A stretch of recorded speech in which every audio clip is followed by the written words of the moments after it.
Welcome everyone to the deep dive, and a special welcome if you're joining us here on the TRAR Zone YouTube channel. Great to be here. Today we are really jumping into something, well, fascinating, but also kind of messy. We've got the expert driver ratings for the F1 2025 Azerbaijan Grand Prix, straight from the analysts at Dodger Zone. Yeah, and these notes, they pull no punches. Definitely not. So if you're looking for the final word on who really delivered, who frankly didn't, you're in the right place. Think of this as your quick guide to understanding a race that somehow collectively scored a 6.9 out of 10. Which sounds, okay, right, average. Exactly. But that average hides these massive extremes. We're talking historic highs and just, well, career low implosions all in the same race. That 6.9 is almost the perfect summary, isn't it? It tells you the overall race wasn't maybe the most thrilling spectacle start to finish, but the individual stories within it. Wow. We've got drivers hitting a perfect 10-10. Two of them. Two. And then you have their main championship rivals scoring a 2 and a 3 out of 10. Catastrophic scores. The variance is just wild. It really is. So our mission today, let's try and synthesize these pretty brutal notes. Let's figure out why this race was such a contradiction, and we won't hold back. Okay. Okay. Let's dive in, starting with probably the biggest shock. Yeah, we have to start there. The collective McLaren debacle. That's what the notes called it. And the analysis isn't just critical, it's skating, really. Yeah. Seeing the championship leaders just completely self-destruct. That was the story. Okay, let's break it down. Oscar Piastri. He got the lowest score of anyone, a 2 out of 10. I mean, a 2? It's almost unheard of for someone fighting at the front. What exactly happened? The notes call his weekend disgraceful for a potential world champion. It was just this cascade of mistakes, unforced errors, one after another. It actually started back in qualifying, right? Yeah. That accident at the end of Q3, that already set a bad tone. Right, puts you on the back foot. Exactly. But then Sunday, in the race, that's when the self-sabotage really kicked in. He jumped the start. Oh, boy. Yeah, and that immediately triggered the anti-stall system. So boom. He's instantly out of position, lost momentum. And that anti-stall is what directly leads to the end of his race, isn't it? Because suddenly he's fighting for space where he shouldn't be. Precisely. His terrible start made him vulnerable. Yeah. And then lap one, still lap one, he goes wide, all by himself. No contact initially, just goes wide. And ends up in the wall. Ends up shoved into a barrier, as the notes put it. Race over. It was a weekend just defined by mistakes he made himself. A complete failure to execute under pressure. And yet, Lando Norris, his teammate, the guy who's actually mathematically ahead in the championship going into the weekend, he didn't do much better. Scored a 3 out of 10.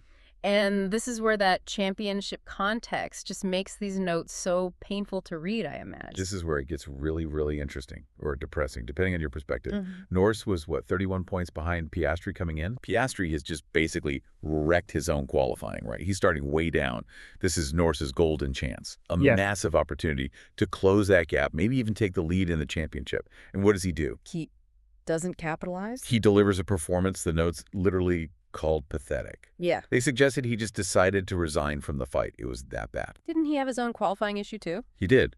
Not as dramatic as Piastri's crash, but still crucial. Yeah. Final lap of Q3, clear front row pace in the car, and he just touches the wall. Gently, maybe? Yeah. But enough. Enough to ruin the lap. Enough to force him to start P7 when he should have been P1 or P2. And then in the race, zero progress. None. Started P7, finished P7. Just stuck. You simply cannot afford those kinds of mistakes, whether they're technical slip-ups or just mental lapses when you're supposedly fighting for a world championship. And the ground zone analysis really links us back to that bigger picture, doesn't it? Suggesting these performances from both drivers show they might be unworthy of being world champions against a rival like Verstappen. I mean, that's incredibly harsh language. Do the notes really emphasize the pressure aspect that much? Oh, absolutely, they do. The analysts, they're not just looking at raw speed here. They're looking at consistency, especially consistency under stress. And yes, Norris and Piastri, they're P1 and P2 in the actual point standings, which is, remarkable in itself. Right. But this race just highlighted this profound mental frailty, maybe. When you contrast their weekends with the clinical precision of the other guy at the front, who we'll definitely get to, these kinds of almost amateur-level mistakes from the McLaren guys, they show something's missing. The whole dimension, Brad. Like a lack of ruthlessness. Or just composure. Maybe both. The notes basically imply, look, if this is how they handle the pressure in a crucial mid-season race like Baku, Do they really have the mental fortitude, the sheer capacity to sustain a title fight against someone operating at Verstappen's level? The answer, based on this weekend, seemed to be a resounding no. Wow. Okay, well that certainly puts the mid-pack struggles into a different light. If the leaders are scoring 2s and 3s, maybe a 5 or a 6 isn't the end of the world. Let's shift gears then. Talk about the drivers who are just scraping by or maybe had some bad luck, strategy woes. Yeah, the midfield was a real mix. A lot of what could have been stories or just technical issues. Take Lance Stroll, for instance. He got a 5. Started P4 though. That was a great quali effort on the mediums. Brilliant qualifying. Yeah. Absolutely. P4 on mediums, that's setting yourself up nicely, but they couldn't convert it at all. Finished P11 before a late stop from P4. On a track like Baku, where track position is usually king, that's a big drop. Huge failure of racecraft. Or maybe just pace retention on the day. He fell out of the points fairly early and just never looked like getting back in. A completely wasted opportunity from that front row grid slot. Okay, then we had drivers caught up in incidents. Franco Colapinto scored a 6, but the notes make it clear this was mostly down to bad luck. Yeah, he's a good example of why you can't just look at the finishing position. He started P16, immediately gained a spot from Piastri's retirement, was moving up okay, and then lap 16 gets punted. Collision caused by Alex Albon sent him right to the back. Right, and Albon also got a 6, but he got penalized for causing that collision. Exactly. The stewards confirmed Albon was at fault. So Colapinto lost a genuine shot at maybe sneaking into the points through no fault of his own. His 6 reflects that, his actual driving before that incident was decent, but the result was dictated by someone else's mistake. And sticking with the theme of unforced errors, Fernando Alonso, also a 6. Tough weekend overall, started P11, lost a place at the start, and then, incredibly, mirrors Piastri and gets a 5-second penalty for a jump start. It was bizarre, wasn't it? 2 jump starts in one race from experienced drivers. Alonso's penalty ultimately dropped him from P12 down to P15 after his pit stop. For Alonso, who's usually metronomically precise, a really uncharacteristic mistake that just capped off a frustrating weekend for Aston Martin. But not every strategy in that midfield battle failed. Let's talk Esteban Ocon. Earned himself a 7. He climbed all the way from P20, dead last on the grid, up to P13. The notes highlighted this as the Ocon-Haas strategy anomaly. What was the trick there? Just pure resourcefulness, really, and maybe a bit of bravery. Yeah. Ocon, starting last, basically had nothing to lose. He anticipated, or perhaps just reacted smartly to, the early chaos. Maybe the Piastri safety car influenced it, and pitted really early for hard tires. Ah, the long game. A very long game. He was one of the few who committed to it. Ended up being a pretty unusual triple stint strategy. Hard, medium, hard, I believe. So getting onto those hards early meant he had fresher rubber, relatively speaking, for those crucial later stages, running counter to most of the grid. Exactly right. It meant managing 3 separate stints, 3 pit stops effectively, which is normally slower. But starting from P20 gave him that strategic freedom. He wasn't bound by protecting track position early on. It was a really clever bit of work, capitalizing on the messy race and turning a terrible grid slot into actual forward progress, a solid drive. We also saw some complex strategy playing out further up, impacting Leclerc and Hamilton. Both got 7s, finished P9 and P8 respectively.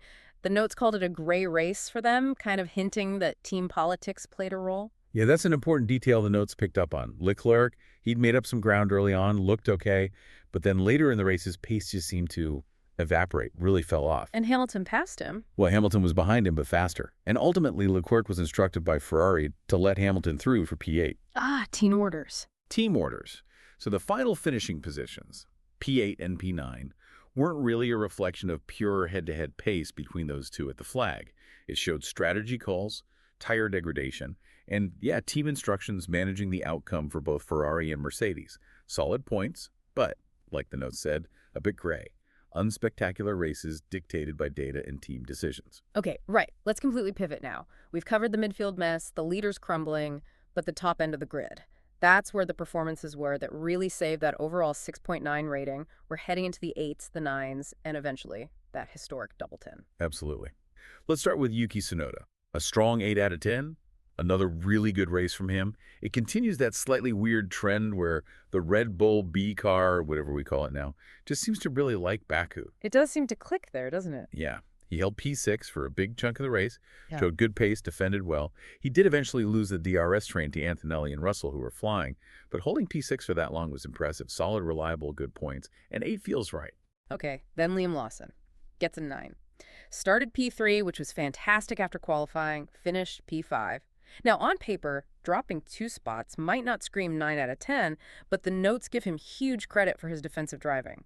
Tell us about that first stint, especially. That first stint was genuinely heroic stuff.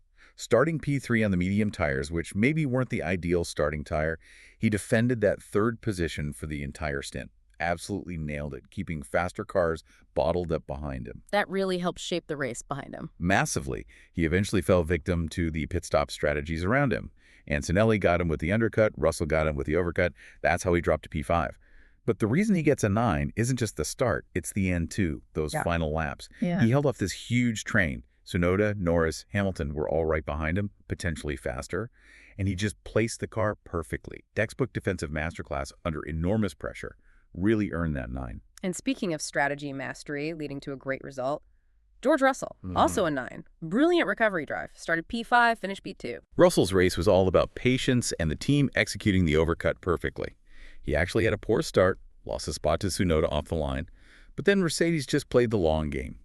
They committed to extending his first stint on those starting tires longer than pretty much anyone else fighting the front. Buying him clear air while the others pitted. That was the gamble, and it paid off beautifully. By staying out, he could just pump in clean laps, maximizing the tire life, getting everything out of them. And when he finally did pit, that overcut strategy was so powerful, it jumped him ahead of Antonelli, Lawson, and Sainz. Slingshotted him right into P2. It was calculated, it was measured, just perfectly executed by both driver and team.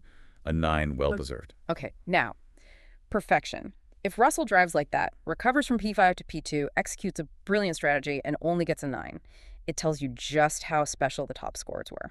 Let's talk Carlos Sainz. A huge, huge result. An emotional one, too. Carlos Sainz. A perfect 10 out of 10. And yeah, it's hard to overstate how significant this felt. First podium of the year for Williams, a team that's been through so much. And for Sainz himself, after just accumulating so much bad luck, so many issues this season. The notes even used the word karma, suggesting it was finally balancing out. He started P2, right? Thanks to that tricky damn qualifying. But he didn't just luck into P3, he properly raced for it. He absolutely did. He wasn't just hanging on. He was genuinely emulating the pace of cars that, on paper, should have been much faster. And crucially, late in the race, when Antonelli was charging hard behind him, he defended brilliantly. Held firm, kept his composure, and brought home P3. The notes called it a huge performance. Showed not just speed, but that incredible mental strength, the ability to deliver the result when the pressure is immense, it felt like. Yeah. Maybe a turning point, a massive weight off his shoulders. And now, the truly historic part of this race's ratings. We mentioned it earlier. Azerbaijan 2025 featured 2 perfect scores. Max Verstappen, also a 10 out of 10. Clinical. Just flawless. Utterly dominant. Verstappen put the car on pole, okay? And then in the race, the notes basically described him as running completely alone, just in his own race. Managing everything perfectly. Doing whatever he wanted. He could manage his pace, manage his tires, manage the gap back to Russell. Complete control. The notes are clear. He is just operating in another dimension right now. The contrast is incredible, isn't it? You've got Sainz fighting with heart, emotion, digging deep for his 10 in P3, and then Verstappen delivering his 10 through just cold, calculated, untouchable perfection. That's the perfect way to put it. Sainz's 10 felt like this visceral, emotional peak. Verstappen's 10 was the definition of dominant precision. And again, when you see his supposed championship rivals, Piastri and Norris, crumbling under what seemed like comparatively less pressure, Verstappen's unwavering excellence just looks even more formidable. And yes, as the notes highlighted, this is incredibly rare. Maybe the first time ever in the history of the Dry Zone notes that 2 10s have been awarded in the same Grand Prix. That huge difference, though, from McLaren's 2 and 3 up to the double 10s for Sainz and Verstappen, that must have absolutely shaken up the overall season power rankings. Oh, big time. Significant changes, putting it mildly. The volatility after this one race is immense. Look at Piastri. He was leading the power rankings aggregate for the season coming into Baku. Right. He'd been consistently strong until now. Exactly. But this one catastrophic weekend, it dropped his average score by 0.4 of a point. Huge drop. And he lost the #1 spot because of it. Norris, too, slipped back. He's now tied for 3rd or 4th overall. So the notes really hammer home that, okay, yes, they might be P1 and P2 in the actual championship points right now. Which is still crazy to say. It is. But their fundamental inconsistency, their tendency to have these off weekends, these errors, It's brutally exposed when you look at the season-long aggregate ratings compared to the relentless consistency of others. And it follows then Verstappen with that perfect 10. He jumps straight to the top of the drag zone power ranking. Takes the lead. Exactly where, based on performance consistency across the season, the analysts clearly believe he belongs. And the other big mover was SAINZ, that emotional, hard-fought 10. It wasn't just for the podium, it moved him up 3 whole positions in the season rankings. And crucially, it finally pulled his overall average score up to the 6.0 threshold, the passing grade, essentially. That's a big psychological boost for him, finally getting recognized for stringing together some stronger performances despite the earlier bad luck. So that McLaren failure, it was so profound, wasn't it? It took this championship fight, a fight that maybe people were starting to think was slipping away from Verstappen, or at least getting interesting. Yeah, a fight maybe nobody truly believed was still alive a few races ago. Right.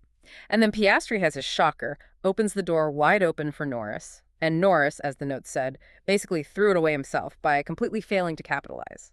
And that, I think, leaves us with the big, provocative question hanging over the rest of the season, doesn't it? If this title fight is somehow still technically alive, despite Baku, the psychological pressure has now swung massively back onto the 2 McLaren drivers. Definitely. So the question is, does this kind of pressure, the stress of a genuine championship battle, the moment you suddenly realize the weight of that expectation, does that reveal more about a driver's true dimension, their real inner strength, their mettle, than their raw outright pace ever could? That is a fantastic question, and one that Baku has definitely left us pondering. So just to quickly recap this deep dive, we saw that historic, incredibly emotional podium for Carlos Sainz and Williams. We saw the unprecedented double 10-10 rating for Verstappen's dominance and Sainz's resilience. And we saw that dramatic, potentially championship-defining implosion from the title leaders reflected starkly in the season notes. That concludes our deep dive into the news and analysis from the Drawdzone Grand Prix notes for Azerbaijan. Thank you so much for joining us as we unpacked all of that high-variance source material. Always fascinating to pick apart the ratings. The good, the bad, and this time, the historically perfect. Absolutely. And if you want more fantastic analysis like this, more driver ratings, more in-depth F1 content throughout the season, make sure you subscribe to the Drawdzone YouTube channel. You won't regret it. Definitely check it out. Thanks again for tuning in. We'll see you next time for another deep dive.